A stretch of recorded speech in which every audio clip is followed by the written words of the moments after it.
Transportation is one of the key human developments that allowed us to spread around the world and develop complex networks of trade. And being able to traverse a variety of difficult types of terrain was definitely crucial. So before the winter concludes and living in one of the snowiest major cities in the US, I wanted to attempt to make an early form of transportation that allowed humanity to not be held back by snow-filled winters. So starting from a tree, let's make some skis. Everything we use comes from 8,000 generations of collective innovation and discovery. But could an average person figure it all out themselves and work their way from the Stone Age to today? That's the question we're exploring. Each week I try to take the next step forward in human history. My name is Andy, and this is How to Make Everything.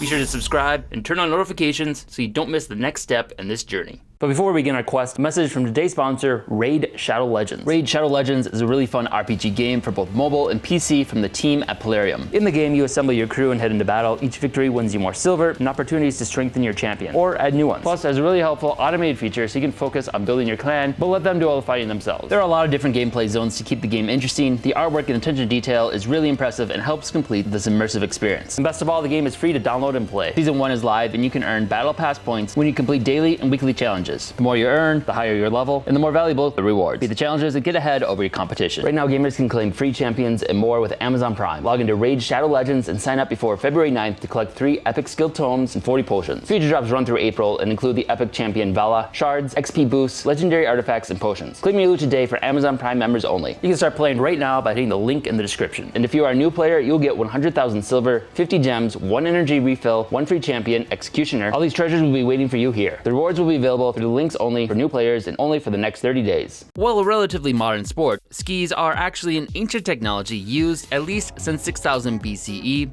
and possibly even earlier. Cave depictions illustrated in China 5,000 years ago, and fragments of skis have been found in Russia from 6300 to 5000 BCE. Likely beginning as a way to traverse bogs during the winter, they provide a fast and efficient way to travel over snow-covered terrain that's otherwise inaccessible. It turned into the common sports we're familiar with today, starting in the 1800s, with many modern aspects of the skis being introduced in the 1850s.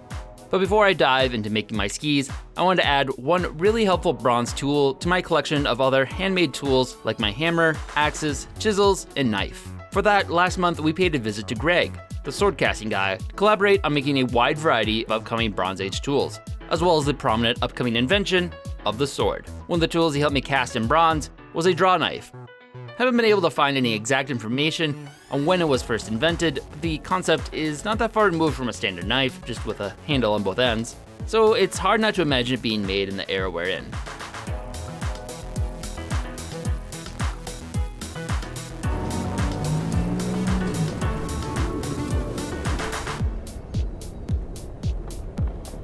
Oh, cool! Your draw knife, look at that. That looks good. It has the edge intact. That's really your crucial part right there. That looks good. Awesome. As always, be sure to check out Gregg if you are interested in learning how to cast. He travels the country doing classes where you can learn how to cast your own sword and other weapons. So check him out at swordcastingguy.com. Once cast, polished, and sharpened, you just need some handles. It's a handle.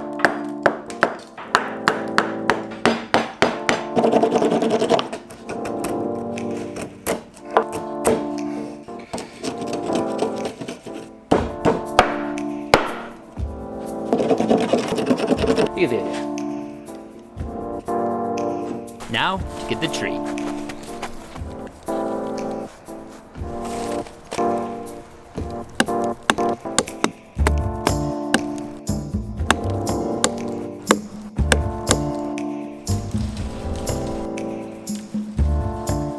After debarking, it needs to be split into 2 equal segments, called staves, that all shape into the pair of skis. Overall, the process is almost exactly like the same one I went through to make my bow and arrow from scratch. Except this time, I've entered into the era of the Bronze Age, and I have some new and better quality tools to my advantage. Bronze tools have a definite advantage over the basic native copper tools I previously used, but they are still noticeably softer than any modern steel tool. It wasn't curved before I started. It works for this, but...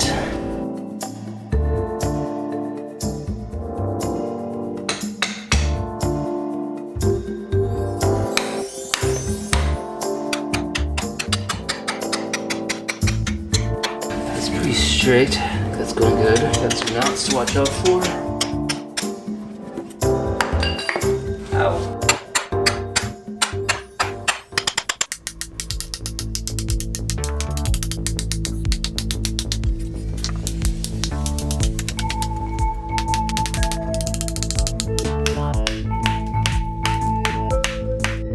split in the third spot.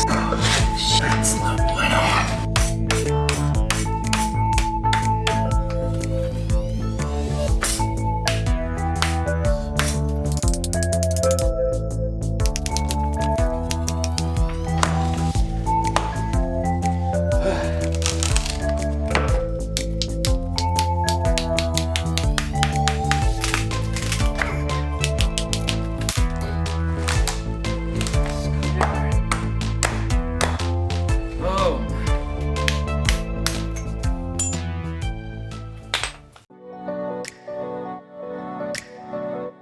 Thanks to my nice little draw knife here, I was able to get these thinned down to roughly plank size. They are a little warpy. At this point, they're getting close to the right thickness. So I'm gonna start kind of planning out how I want to actually shape the skis. So there's a variety of different lengths that skis can be for different purposes, whether it's cross country where you want them a little bit longer, or downhill you want them a little bit shorter. If you want to stay above the snow, a little bit longer, a little bit fatter is generally better. I have some curves right here where there was a knot, unfortunately, that can make it a bit difficult, so I'm probably gonna try and figure out the overall shape of the wood naturally has, so I'm gonna incorporate this. So this guy probably go this way, and this one, kind of bends every direction. Yeah, so just gonna start carving away and turn these into skis.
All right, so I have these both shaped to pretty straight edges on both sides, roughly pointed. They are pretty bowed, which is actually what you want with skis. So I'm actually gonna incorporate that. You want the wood to kind of bend downward, and that helps distribute the weight. It's not all just where you're standing, it's pushing along the entire length. It's kind of a bit warped and twisted, not perfectly flat. So I'm gonna mark off all the points where they're kind of bowed one way or the other, and that'll be where I take the draw knife and thin them down. Got a fair amount of extra thickness to play with, but not a ton. The thickest will be in the middle, but on the ends it'll get pretty thin, so I think we can get it fairly flat.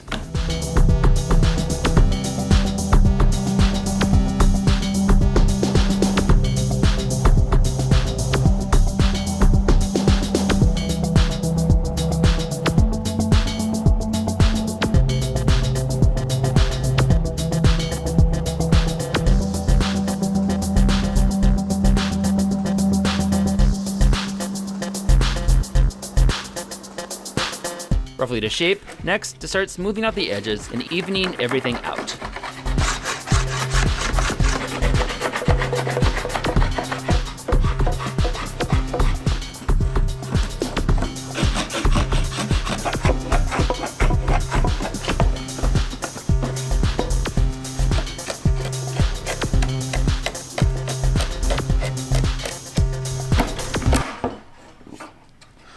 Oops.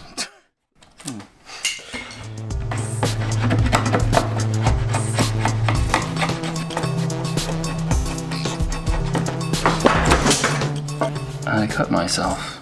It is sharp. The red stuff that shows up now is not from the box elder. That is my blood.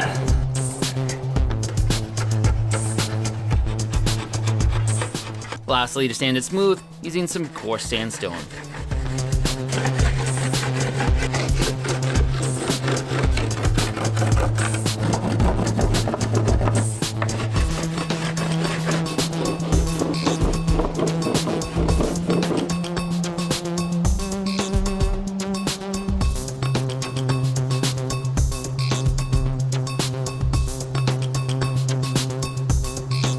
Next, the tips need to be bent upward. The wood is still pretty green at this point, so it should be fairly easy to bend, but just in case I'll steam it over a pot of boiling water. Then bend and tie them down under pressure.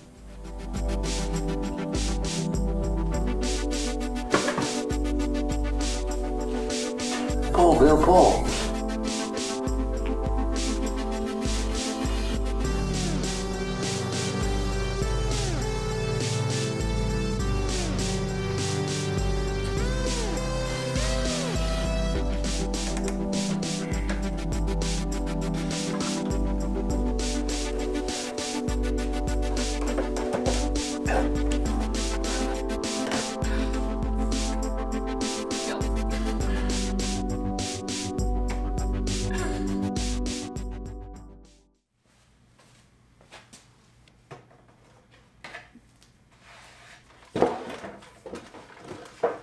So traditionally, a time par is used to actually seal and waterproof things like skis. That requires a level of dry distillation I don't quite have the equipment for. So I'm just gonna use a mixture of pine sap, beeswax, olive oil, and alcohol to create what should be a sealant.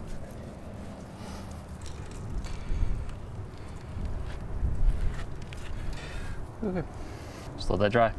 Our ski is still a little wet. While we wait for it to dry, we can work on the binding. We have some branches from a willow tree. These are traditionally what was used, as they are pretty flexible and durable and should make pretty decent binds. So basically going to feed them through the hole that I chiseled into it,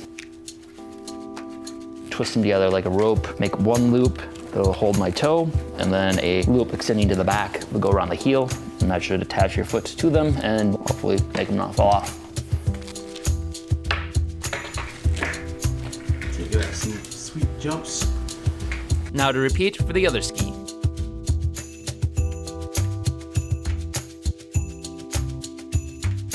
Now for some ski poles, I followed the style from the 1800s, which had solid blocks at the ends to act as baskets that stop the poles from digging in too deep.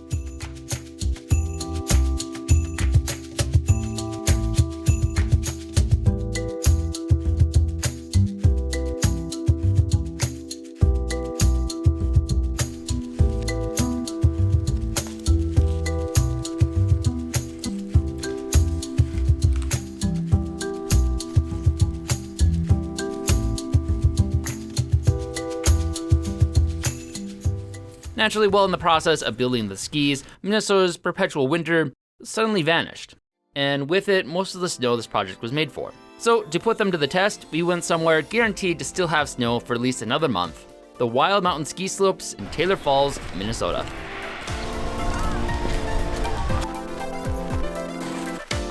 I applied a layer of beeswax to the skis to help it glide on the snow even better.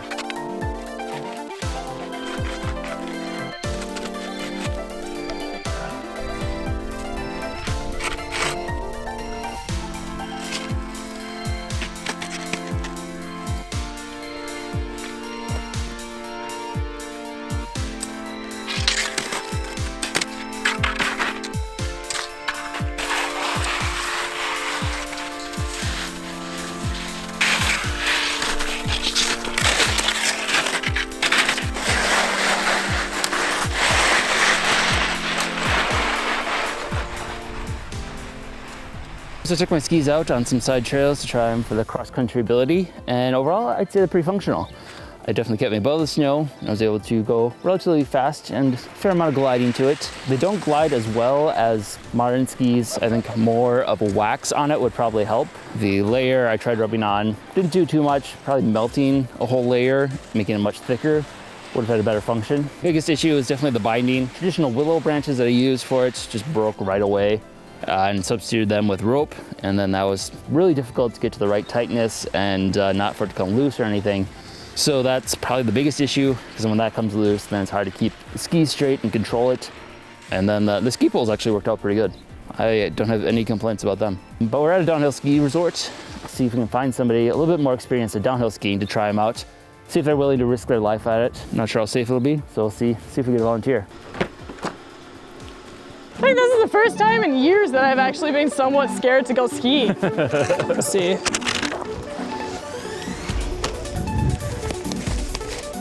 These are a little ridiculous. It would work for cross country. Downhill skis, To be determined. I made it. That's awesome. I'm terrified. I would be. You can go sideways.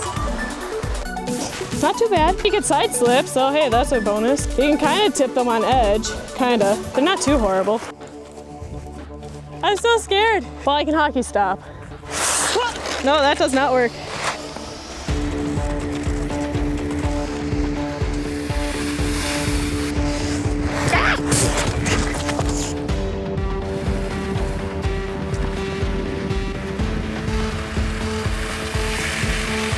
Gotta figure out how to stop on these things. Try again. How the hell did they get down the hills in the old days? Your ski broke a little bit right there. Got it.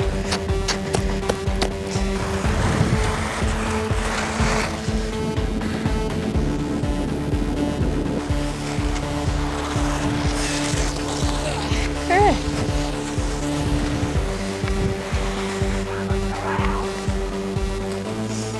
I got scared.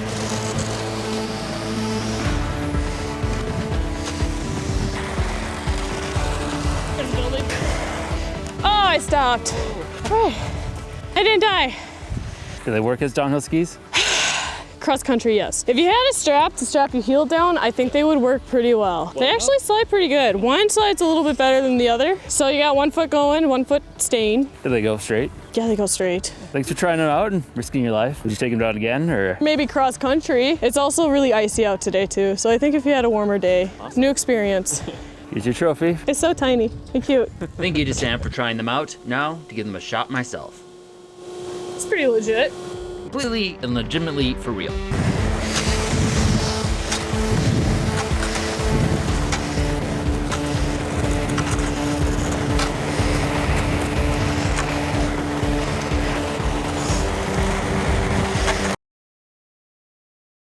Well, maybe not quite up to par for downhill use quite yet, the skis proved to be quite useful for the primary goal of cross-country skiing, in making it possible to quickly traverse snow-covered terrain. The construction of these skis ended up sharing an interesting parallel to the longbow I made before, both being long lengths of flexible wood with tapering ends. The skis don't require the same level of precision for balancing as bend, but the biggest difference was definitely the tools. Between the two projects, I advanced from the Chalcolithic age with native copper cold work tools, and now I'm at the Bronze Age with custom cast tools. This allowed each step to go pretty much twice as fast with the use of much more precise tools. So the bow and arrow that roughly took 43 hours to make, compared to the skis at roughly 17 hours. But maybe now that I have both a boat and some skis, and with summer fast approaching, maybe we'll try to invent a new sport this summer. If you enjoyed this video, be sure to subscribe and check out other content we have covering a wide variety of topics. Also, if you've enjoyed these series, consider supporting us on Patreon. We are largely a fan-funded channel and depend on the support of our viewers in order to keep our series going. Thanks for watching.